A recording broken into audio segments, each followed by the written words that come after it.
Bagaimana dengan diet ketofastosis? Kalau saya nggak sepakat sih ya, kalau saya.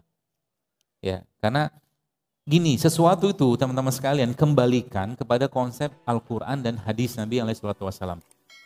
Orang yang maaf keto kan nggak makan buah, betul? Terus untuk apa lo ciptakan buah? Jadi kita tuh berpikirnya tuh bukan ala barat, berpikirnya tuh ala Quran, ala sunnah gitu loh. Ya, orang keto makannya cuma alpukat, ya enggak apa-apa. Ini bukan menyalahkan, tapi kalau saya, karena kita semua beriman, kita muslim ya sudah kembali kepada Quran. Makan seimbang. Munculnya lemak tuh gara-gara apa? Gara-gara kalori berlebihan, kan gitu. Nasi banyak, apa banyak. Kalau orang keto kan biasanya lemak, protein. Adalah fase, kalau kita pelajari fase-fase di mana mereka boleh makan buah, tapi buah pun terbatas.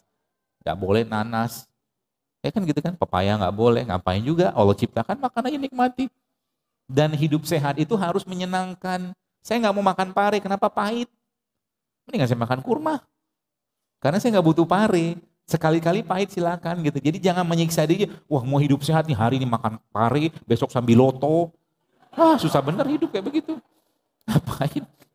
Harus menyenangkan gitu kan. Harus menyenangkan. Kalau nggak menyenangkan kita susah sendiri kan. Gitu loh. Banyak makanan sehat kok. Ya tadi saya bilang tadi yang ikan gabus tadi itu nggak usah pakai digoreng, di pensil, nggak kayak disangrai gitu, pakai minyak zaitun sedikit sampai dia matang, nanti dressingnya pakai alpukatnya kasih zaitun lagi, kasih jeruk nipis, kasih lada, kasih garam, udah sehat, tetap enak kok, gitu loh.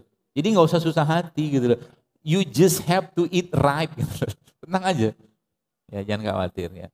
Tapi kalau mau ketofastosis mau apa silakan aja. Kalau saya sih, saya tidak mengajarkan diet, ya. Mau pakai pola-pola apapun silakan ya. Tapi intinya apa? Hidup sehat itu harus membuat menjadi lebih taat. Nggak ada gunanya minum madu tiap hari, minum infus water, makan kurma, makan apa. Tapi malam nggak bangun tahajud, Quran nggak dibaca, nggak ada guna. Lebih baik sakit. Sehat harus bikin lebih taat, kata kuncinya. Kalau udah sehat harus lebih taat.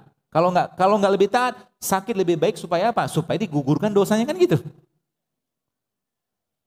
Ya, jadi jangan keliru gitu kan. Saya juga nggak mengajarkan diet. Makanya dia bilang dokter Zaidul Akbar itu apa nih? Dietnya apa? Tipe diet itu dia bilang segala diet gitu kan. Saya kan tidak menyarankan diet. Dan saya tidak mengajarkan turun berat badan. Turun berat badan itu efek kesekian gitu loh. Pasti turun kalau makannya bener. Pasti turun insya Allah. Gitu kan. Pagi-pagi nggak makan nasi, kalori udah kurang. Buah masuk, serat kan. Minum air putih. Siang nanti makannya juga bagus seperti itu. Jadi malam gak usah banyak makan. Pasti turun berat badan. Nanti lama-lama Anda sudah tahu kapan harus makan, kapan berhenti, kapan minum, kapan diam, kapan puasa gitu loh. Anda mengatur badan Anda. Jadi, kalau saya makan biasanya kemarin sempat di Makassar. Di Makassar itu sempat diajarkan sama teman sana untuk makan makanan khas di sana. Yang itu tinggi banget gula. Saya makanlah sedikit. Sedikit itu saya cuil pakai sendok teh. Ada kue gitu kan saya cuil makan teh. Cuilannya nggak banyak masalahnya, jenisnya banyak. Kue itu cuil. Habis itu berat badan saya dan nggak enak banget. Dan saya ngerti kalau udah kayak begini badan saya butuh rempah. Saya tanya sama dia, ada jual sup nggak? Saya bilang, gitu loh. Atau kalau nggak ada sup, saya bilang ada yang jual kari nggak? Ketemu, ada jual bikin mie kari. Saya pakai mie nggak? Jadi mie-nya itu kuahnya saya minum, ya. Saya minta sama dia isinya sayur sama ayamnya doang. Kuahnya saya habisin. Habis itu badan saya fresh lagi. Gitu. Jadi kita yang paham badan kita. Jadi kalau ada penyakit pun sama. Kalau ada penyakit bagusnya jangan DM Zaidul Akbar. Tidak akan terbaca. Ya. Begini pun kadang-kadang bukan saya nggak mau jawab, terlalu banyak. Jadi gini, mintalah petunjuk itu kepada Allah.